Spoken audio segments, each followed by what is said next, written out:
Hey, my friends. Welcome back to an episode of Notes from the Edge. I am your host, Lacy, and this is the place we have the conversations we should have been having the whole time.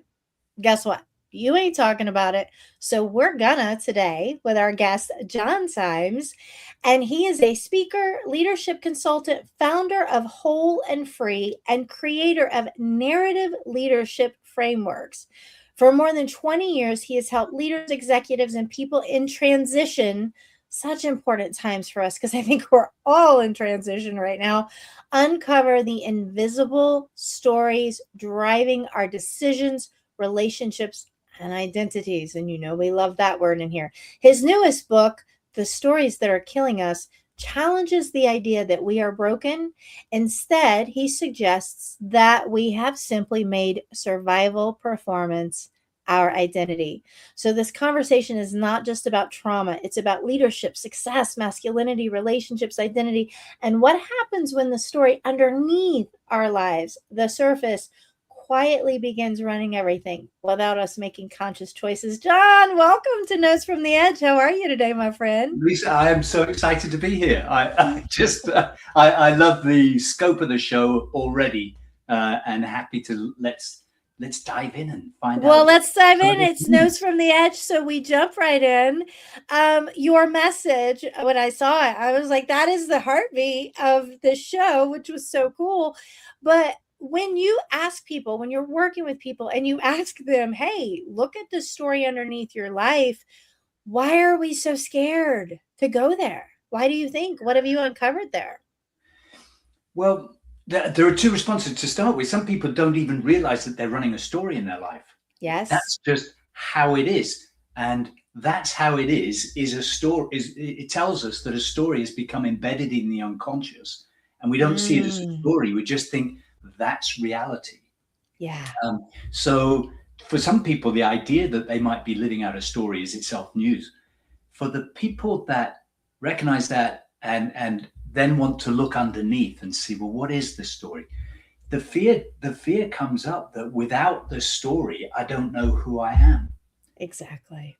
And it Yeah. comes back to something you said in the intro there. We have become so used to performing stories that they become our identity. Yeah. I'm the good guy. I'm the guy that helps, or I'm the smart one round here. Or it could be I'm the person that supports other people's success. It can be any of those. Not that none of them are good or better or worse. They are just the stories that we've learned unconsciously and started to live out unconsciously. Yeah. Jon, what happens when we're on autopilot? I know what happened for me was total mental collapse. That was just my lived experience. Right. But what happens when we are operating these stories that may be, self-abusive stories? I mean, it depends on what our situation is, but what happens when we're on autopilot in our lives? Well, there's a period, I believe there's a period when that actually serves us. And I think about it sometimes in terms of age and think about coming into adulthood age, let's say 18, 20. And through our childhood and our teen years, we've been struggling to form an identity. And then we actually get to walk out in the world.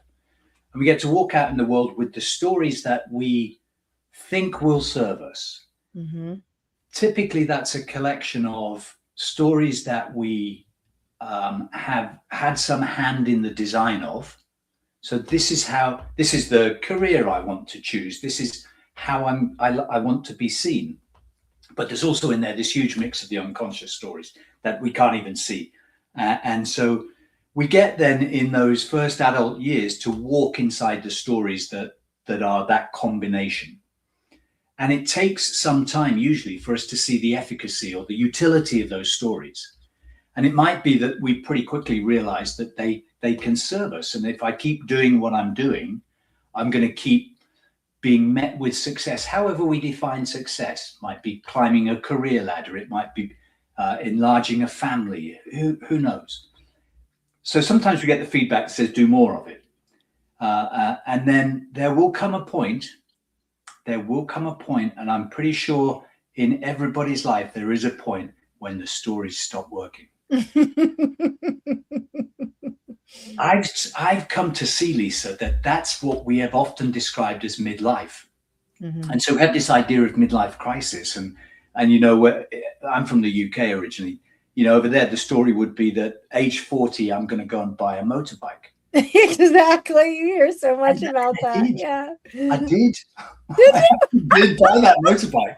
It wasn't. I It thought you were wasn't. going to say Corvette, not motorcycle. Oh my gosh, Well, that's great. I ended up buying a motorbike, which I'd never owned a motorbike in my life before.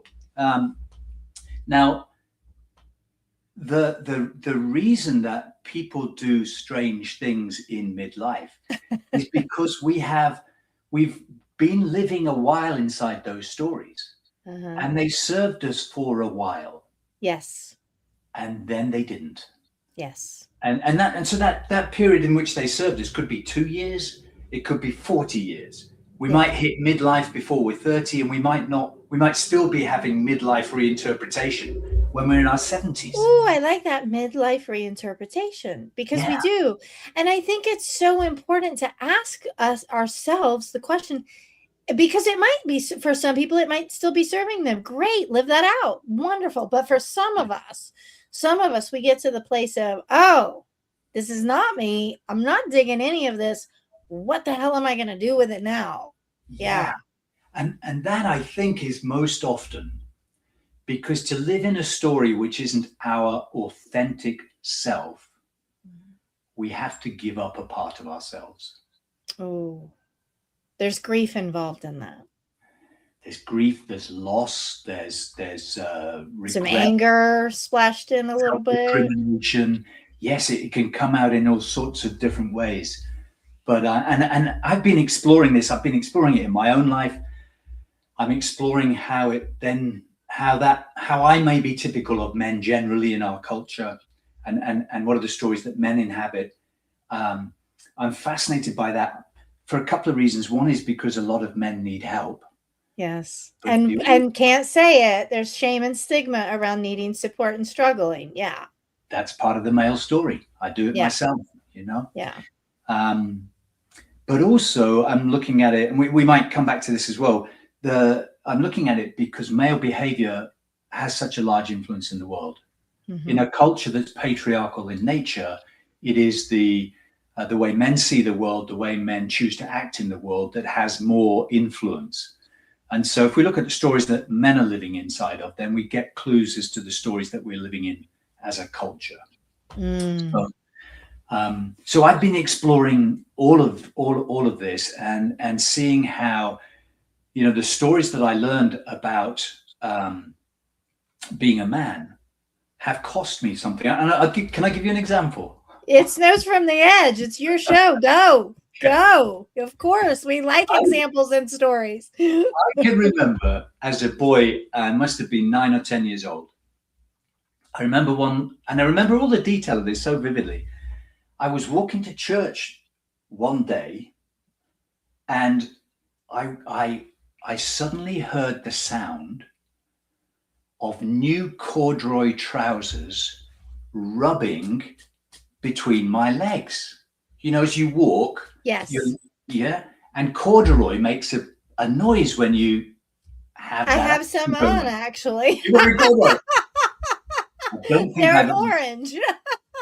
I haven't worn corduroy since this story, but so I hear this noise, and to my 9-10-year-old mind, I'm terrified that anybody else hearing that noise will mistake me as gay.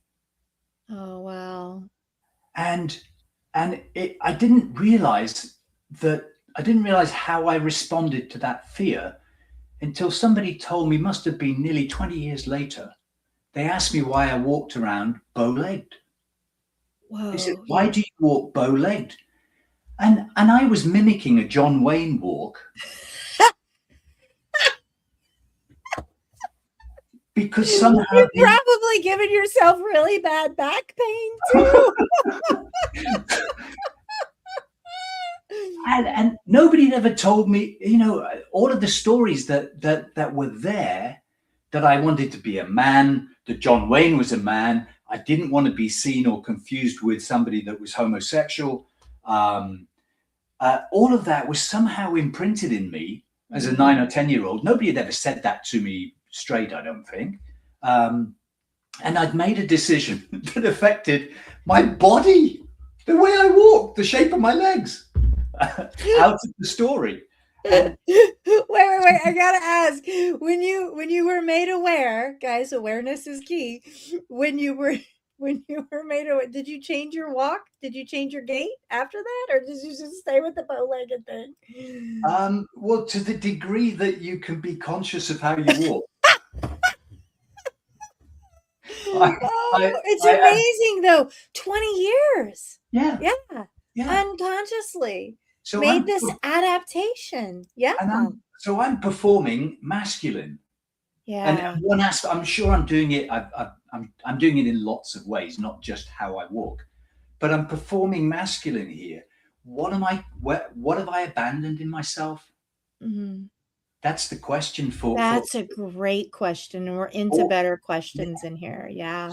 So to all the listeners, what if we abandoned in ourselves to conform? Mm-hmm. And so for me, it would have been all of the.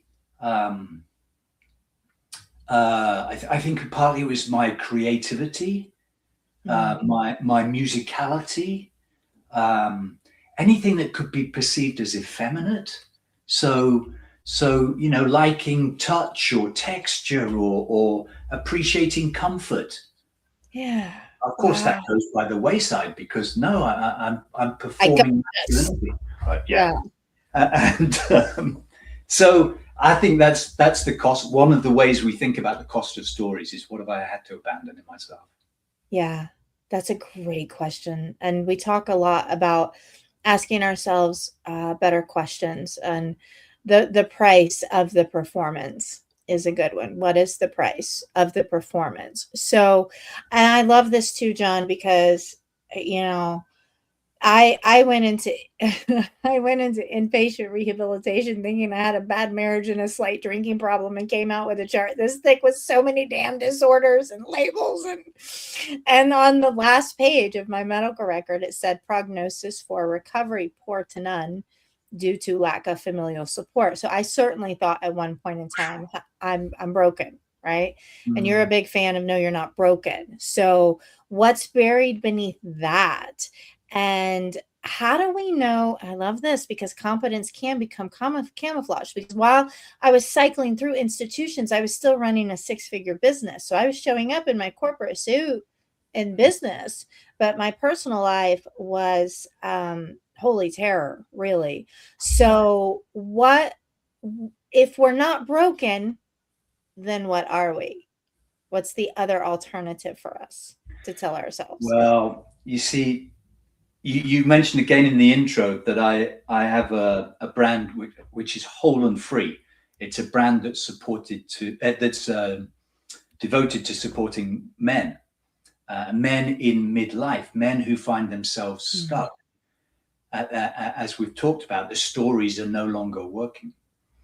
And whole and free are very deliberately chosen words because I have a belief, and this is not to make it factual, but it's a way I consciously choose to see the world and to see people in the world. I choose to try to see people as whole, even if that wholeness isn't being expressed. That's the hard part. Yeah. And I've had the great blessing of looking into the eyes of 2 newborn babes who are now in their 30s and very much no longer newborn. But those moments etched in me this sense that there is an enormous human capacity in each of us.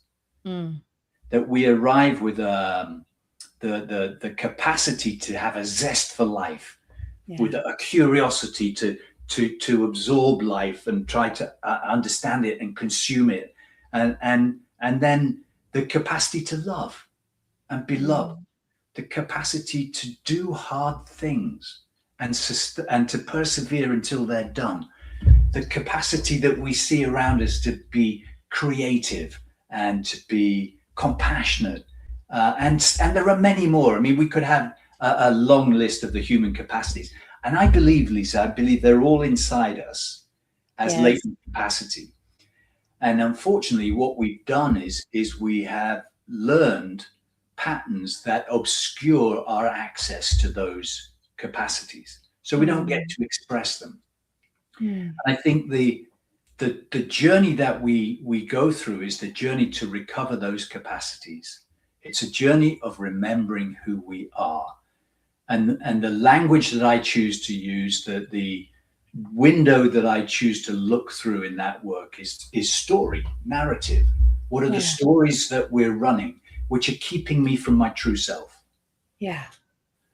And if I can find my way through the falsity, the stories that aren't true, the stories that have me abandon some part of who I truly am, then I will recover. I will become more free in my wholeness. And so whole and free is about the inherent capacity that we have and the journey towards expressing it. I love That's that. And I love this philosophy of looking at each of us as one human beings to whole, even if it's not being expressed. So I've got some difficult people in my life, but I'm going to try to look at them from that perspective, because I think then you have a shift in how you treat them, how you react, how you respond, how you feel in their company or in conversation with them. So that's really a beautiful way of looking at the world. So what was it about working with men in midlife? Was the transition, and I love the word working with people in transition, because man, they can be so difficult without support. And we all need mentors, guys. You know, I'm a fan of mentors. If you don't have a mentor, get a mentor, have a mentor. Transformational coaches were the game changers for me. I had done all the clinical therapy acronyms and I still felt like crap.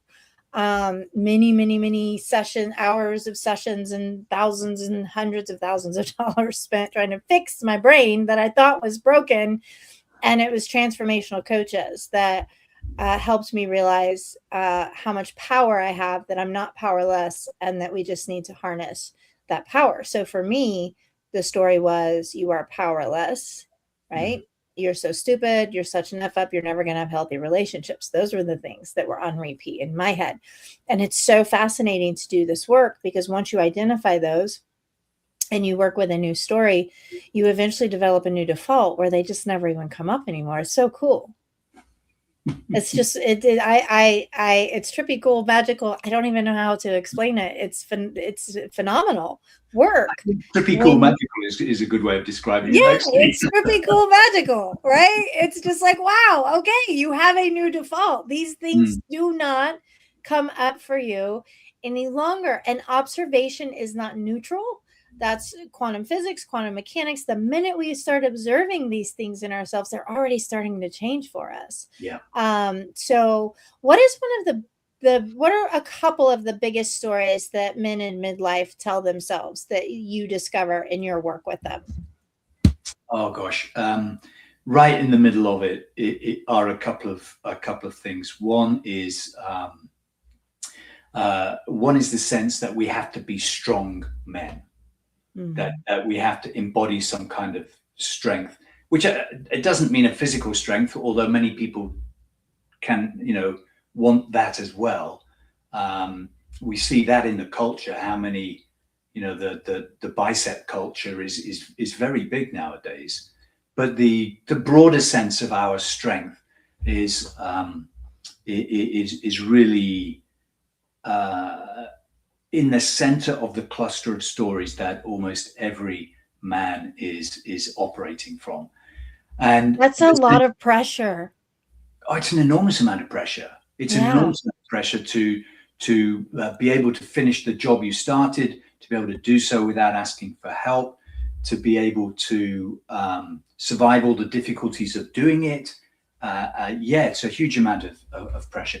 The other big story is the provider, and these two Mhm. tend to go pretty well together. And that's the sense that as the man, as a man, that I have to be able to provide, and Mhm. and we can see that most easily in the family setup and the breadwinning activities for a family. And so many men that I know or talk to are somehow stuck in the provision role. And once we take on a mortgage, and once we've got kids, and there's a financial pressure that says just to stay where you are, you have to keep earning more and more money. When we add that in, I see so many men that are stuck in work that where they're trading, that they've certainly, it's not capturing their interest or their passion. It might even be costing them their dignity, but they Mm. show up day in, day out because they've got to bring a check home at the end of the month. Yeah, and to leave it would be terrifying. And to leave it would be terrifying because my identity has got so tied up with the work that I do and the doing of it, that I don't know what I would do to step outside of that. Well, speaking of that, then when you work with people in transition or even leading them into a transition, because I'm assuming that when you start working with them and they identify their stories, they're like, oh, I want to change this, which creates transition. What's one first step that when you're working with people you will start on to help our listeners maybe capture a story that they're telling themselves that they don't know about today? Well, One first step. can I have two thoughts that come to this simultaneously? The first is to recognize that we need to do some inner work. It's to actually pick up the cues that say you're living inside a story that's not working. And the cues are normally about stuckness, a repetition, and the dulling of our life force. Oh, that's no good. That's huge. Isn't it? The dulling of our life force, which means we're just living soullessly. Yes, that we've lost passion, we've lost ambition, we've lost vitality. Well, I had a conversation with a man quite recently, and he said to me, he said, my wife asked me what I want. He said, and I don't know. I don't know what I want. I don't know how to answer her question. And I chuckled with him because I'd had precisely the same experience. I did too. In rehab, they were like, "What are your wants and needs?" I was like, "Wait, what? That sounds like a foreign language. What are you talking about? I And take care of everybody. That's what I do." yeah, exactly. And so we abandon what's important to us so much. Yes. So not only do we not have a bucket list and we're not out ticking it, uh, Yeah. checking it off, sorry, in American English, but we don't even know. We've lost touch with that life force that wants to express itself through this particular human being. So Oh, we need to recognize the moment that tells us that we want to start looking at story. which And then requires some inner reflection. We've got to go inward to do that and discover that. and the courage to confess that we find something that is not serving us. There is so much stigma attached to the words "I'm not okay, I'm struggling, I need help." Yeah. Yeah. And I'm sure that's for everybody. It's particularly acute for men who've been raised in the sort of traditional view of what being a man needs. Yeah. Yeah. The story that starts to get at the question that starts to get at the story is a new. I love that you're a fan of great questions. So the question is, I think, what am I trying to earn in my life that I should never need to have to earn? Be it love, be it acceptance, be it money, even. Yeah. What It is can it? be lots of things. There is no single answer. The Yeah. answer would be Lisa's answer, Jon's answer, or the listener's answer. Yeah. What am I trying to earn that I never even needed to earn? No, not that I didn't need to, that I never should have had to. Oh, that's even better. Because that means we did try to. Yeah. And lived that. And we felt we Which had to. cost us what? Yeah. Exactly. Yeah. So what Yeah. was it I was performing? Yeah. And I look at my life and I was performing the um, smart, successful career guy. Mm-hmm. I did that for quite a long time. I was performing that in an environment where I was rewarded for it. Mm-hmm. And after doing that for 15 years or so, I realized that I didn't want to keep performing inside that environment because I was having to cut off the concern that I have for the larger well-being of who we are as people. Let me be more specific because that's a lot of abstraction there. I was working in the corporate sphere, and this is back when I was living in Europe, and I was a consultant to large corporations. And I had a growing sense in me, seeded by a very positive story that I grew up in. One of the positive stories I grew up in is that we are all connected to the common good. Mm-hmm. We're connected to the common good. In fact, we can either contribute to it or diminish it. Mm. And so I've always had that. I got that from my folks, bless them. And I began to see that if I was working purely in the corporate environment, that I couldn't necessarily easily reconcile that that was for the common good. There are too many instances where profit is put ahead of people and planet. Well, And and once you see it, you can't unsee it. well, isn't that true? Yeah. And so I realized that the part of me that I was not being, that I was having to leave behind to be Mm. successful in just that environment was too important to me. And so, Ah, yeah, in my your early, value. Yes. yeah, Yes. so much so that I actually stopped that consulting activity. I was in my early 40s, and I actually closed down the consultancy, and I was able to survive for not survive to live fairly comfortably for a couple of years because of the prior success I'd had. Yes. And inside that period of time, I sat with the question, and I was sitting with it as a prayer, really, which is show me how I can make a difference with my skills and capabilities in the world. Mm. And to my surprise, the answer was write a book. You're like, now I'm a writer. Wait, what? and so and so the the the path I was shown was write a book called Your Planet Needs You, which is was a book. It was published in 2006, and it's a cry from the heart to all of us, mostly a cry to myself, I think, to say, hey, you can do something that helps move us towards a world that works for everybody. Yeah.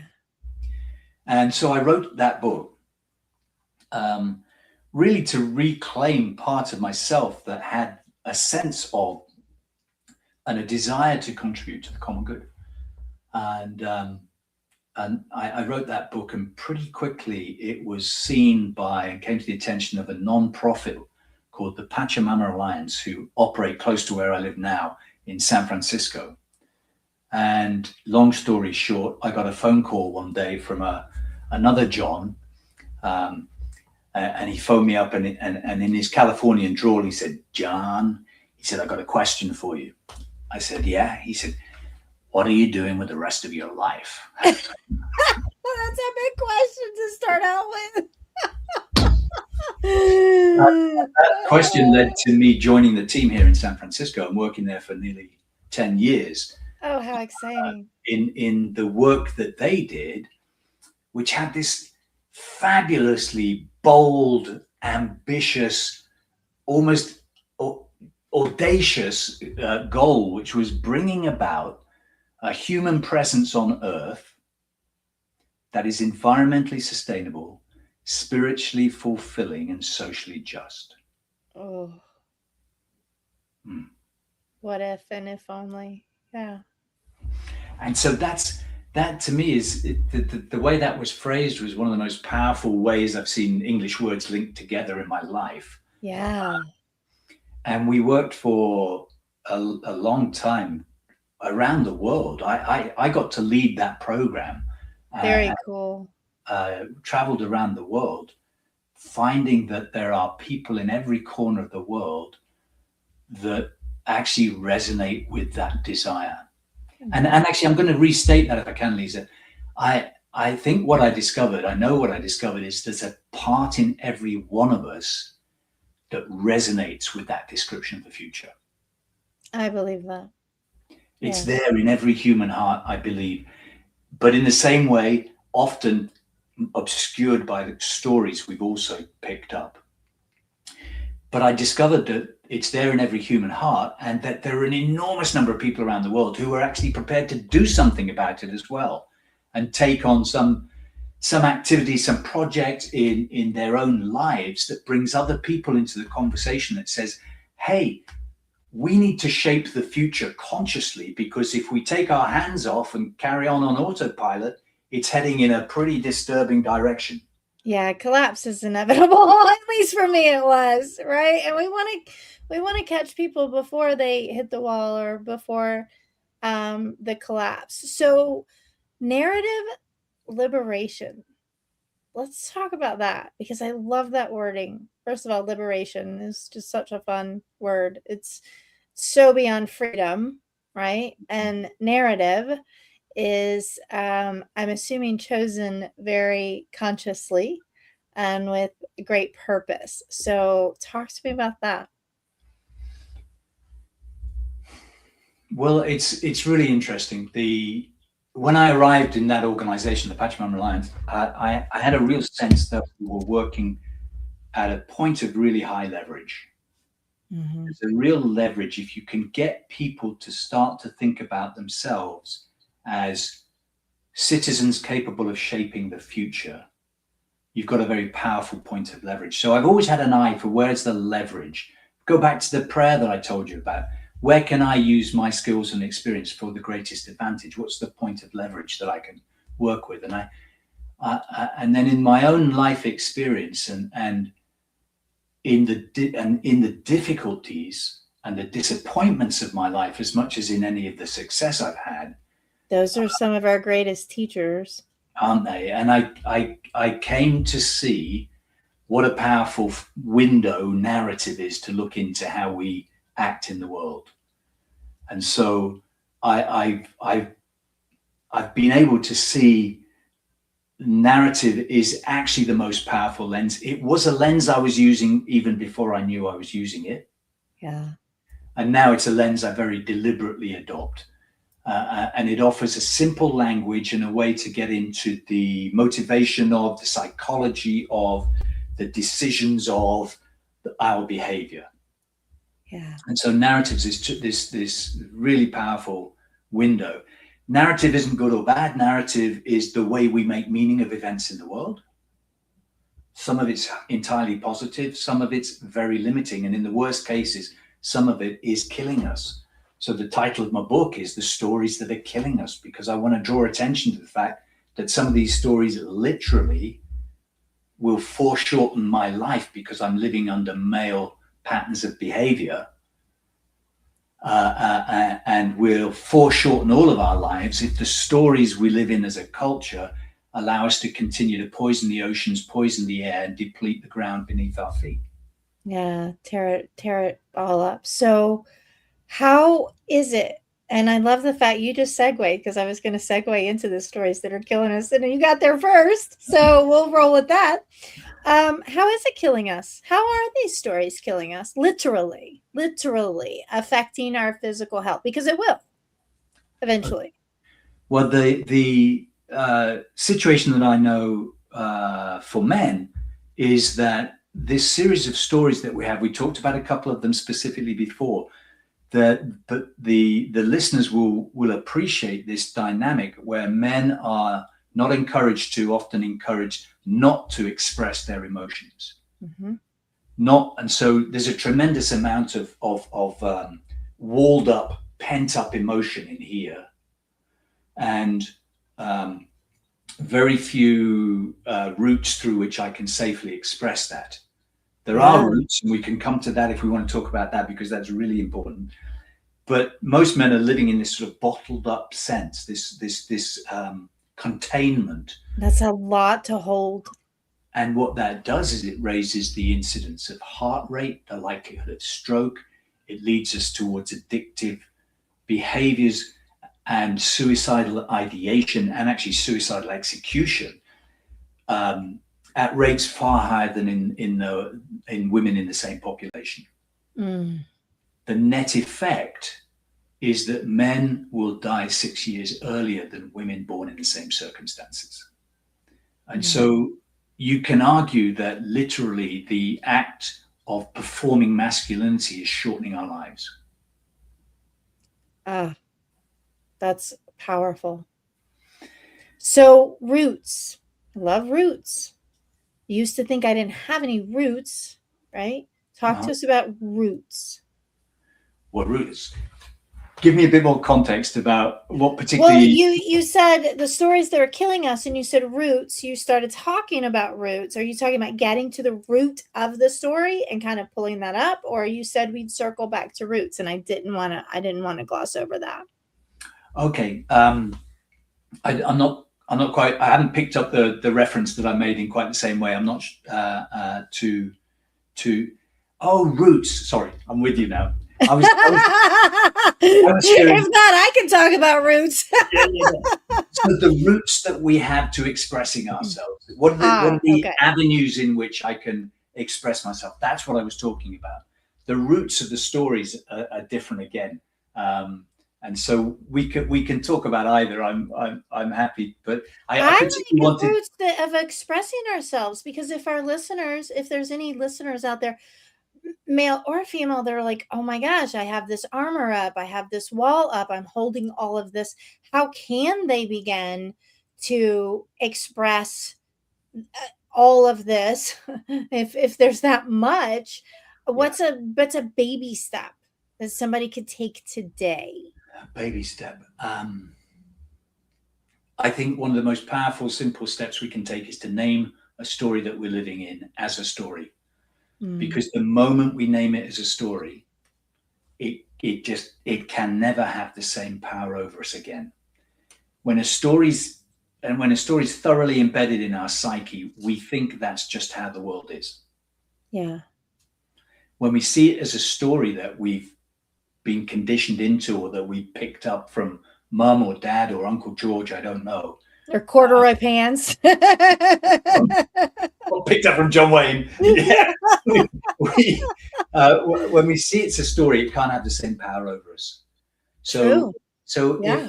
if I reckon, if I'm listening to this show and I'm thinking, I'm beginning to understand there may be stories that I'm living inside of, I invite the reader, the listener, the viewer to try to name one story.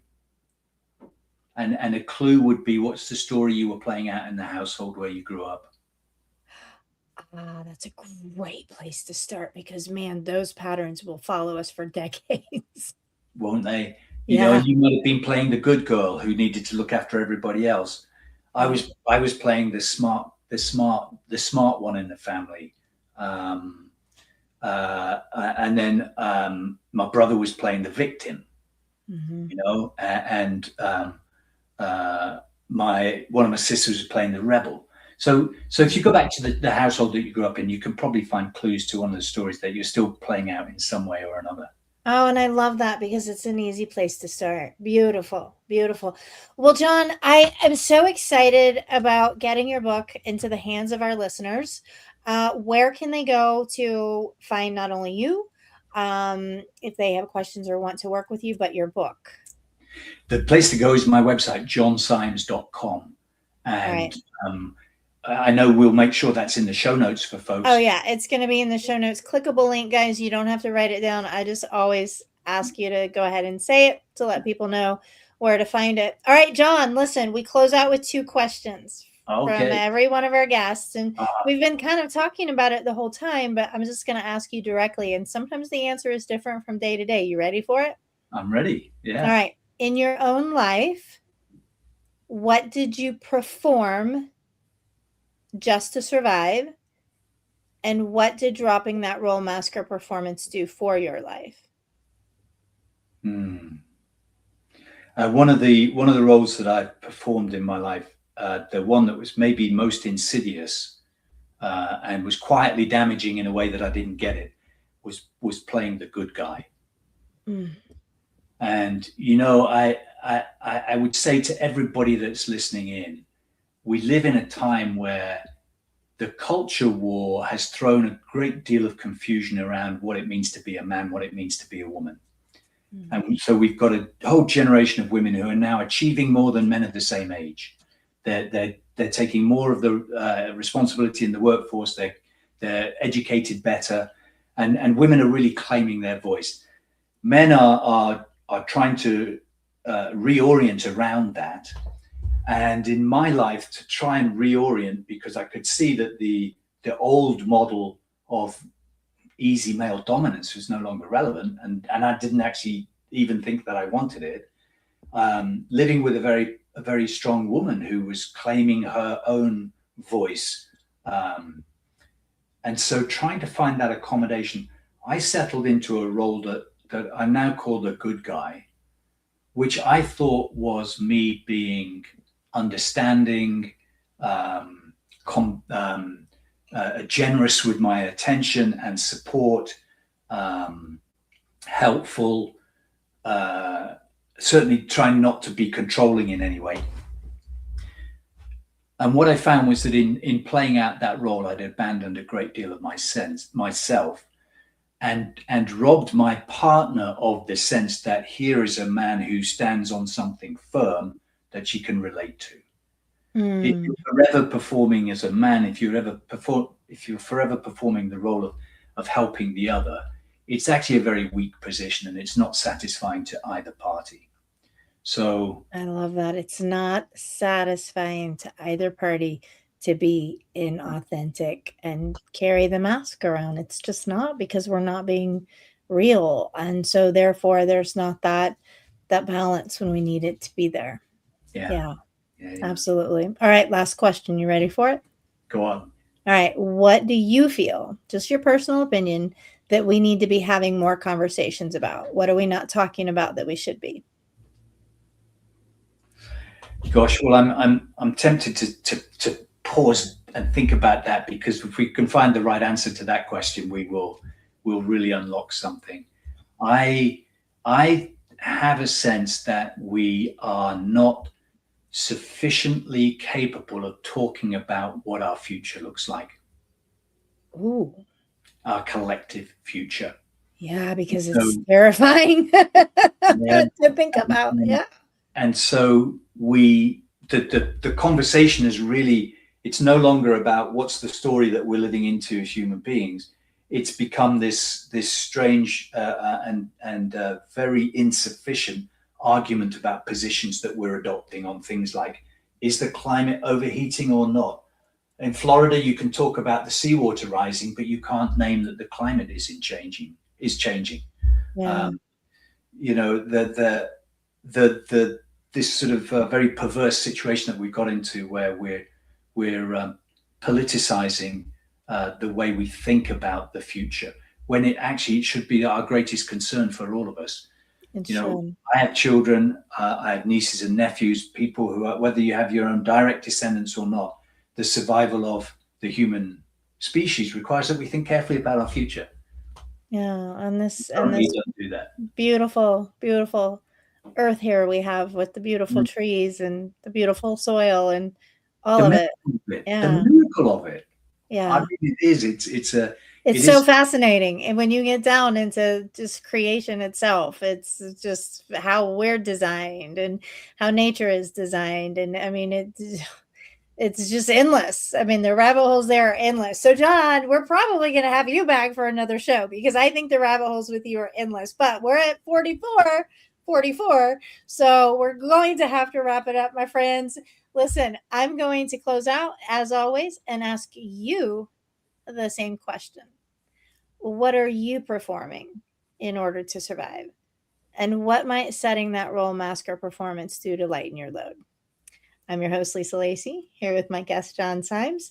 And when you find the answer, we will see you at the edge. Thank you, Jon. It's been such a pleasure. Thank you.